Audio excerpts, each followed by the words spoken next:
Jonah 1. Jonah's disobedience.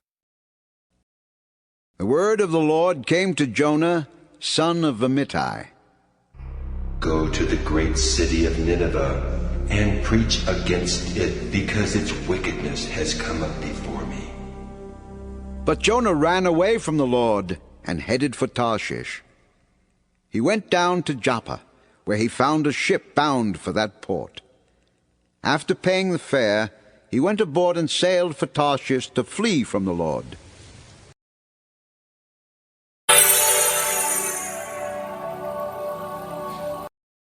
The storm at sea. Then the Lord sent a great wind on the sea, and such a violent storm arose that the ship threatened to break up.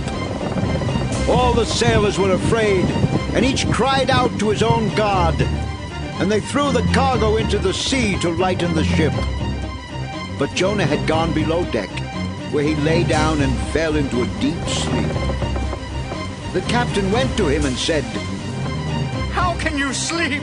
Get up and call on your God. Maybe he will take notice of us, and we will not perish."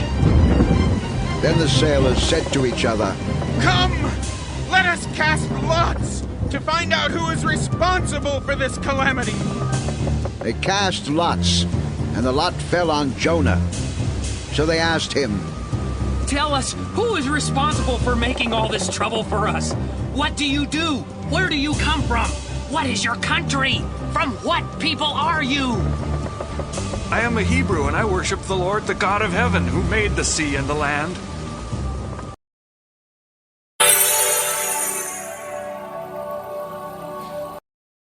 Jonah thrown into the sea.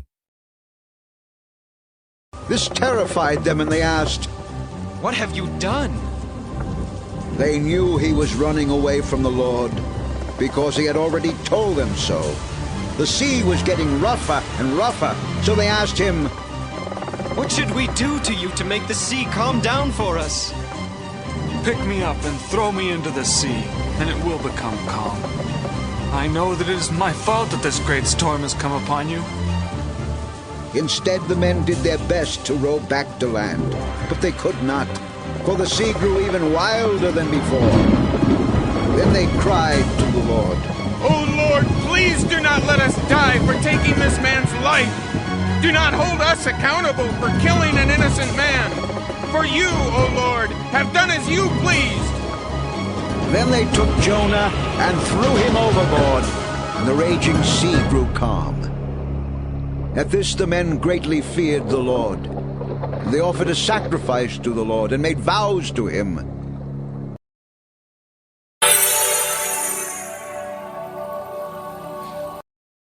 Jonah in the belly of the great fish.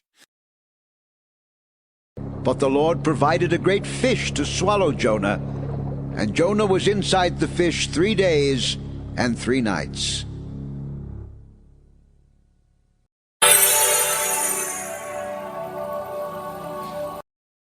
Jonah's prayer. From inside the fish, Jonah prayed to the Lord his God. He said, "In my distress I called to the Lord, and he answered me. From the depths of the grave I called for help, and you listened to my cry. You hurled me into the deep, into the very heart of the seas, and the currents swirled about me. All your waves and breakers swept over me.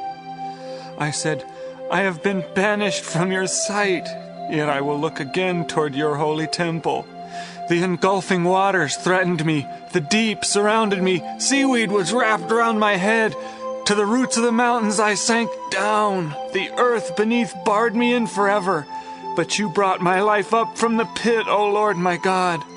When my life was ebbing away, I remembered you, Lord, and my prayer rose to you, to your holy temple. Those who cling to worthless idols forfeit the grace that could be theirs. But I, with a song of thanksgiving, will sacrifice to you. What I have vowed, I will make good. Salvation comes from the Lord.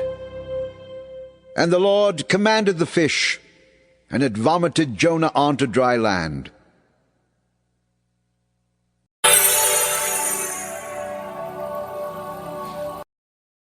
Jonah goes to Nineveh. Then the word of the Lord came to Jonah a second time. Go to the great city of Nineveh and proclaim to it the message I give you. Jonah obeyed the word of the Lord and went to Nineveh. Now Nineveh was a very important city. A visit required 3 days. On the first day, Jonah started into the city. He proclaimed, 40 more days and Nineveh will be overturned.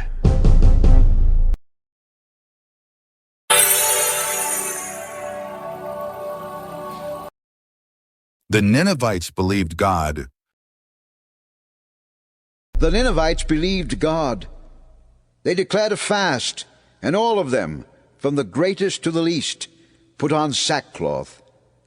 When the news reached the king of Nineveh, he rose from his throne, took off his royal robes, covered himself with sackcloth, and sat down in the dust. Then he issued a proclamation in Nineveh. By the decree of the king and his nobles, do not let any man or beast, herd or flock taste anything. Do not let them eat or drink, but let man and beast be covered with sackcloth. Let everyone call urgently on God. Let them give up their evil ways and their violence. Who knows? God may yet relent and with compassion turn from his fierce anger so that we will not perish. When God saw what they did and how they turned from their evil ways, he had compassion and did not bring upon them the destruction he had threatened.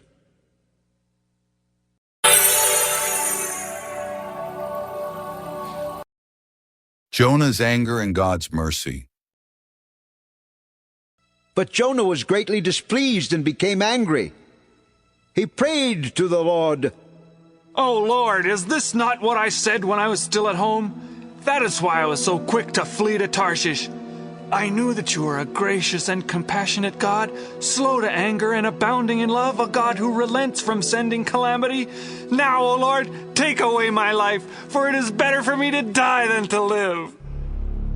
But the Lord replied, Have you any right to be angry? Jonah went out and sat down at a place east of the city. There he made himself a shelter, sat in its shade, and waited to see what would happen to the city. Then the Lord God provided a vine and made it grow up over Jonah to give shade for his head to ease his discomfort. And Jonah was very happy about the vine. But at dawn the next day God provided a worm, which chewed the vine so that it withered. When the sun rose, God provided a scorching east wind, and the sun blazed on Jonah's head so that he grew faint. He wanted to die and said, It would be better for me to die than to live. But God said to Jonah, Do you have a right to be angry about the vine? I do. I am angry enough to die. You have been concerned about this vine, though you did not tend it or make it grow. It sprang up overnight and died overnight. But Nineveh has more than 120,000 people who cannot tell their right hand from their left, and many cattle as well. Should I not be concerned about that great city?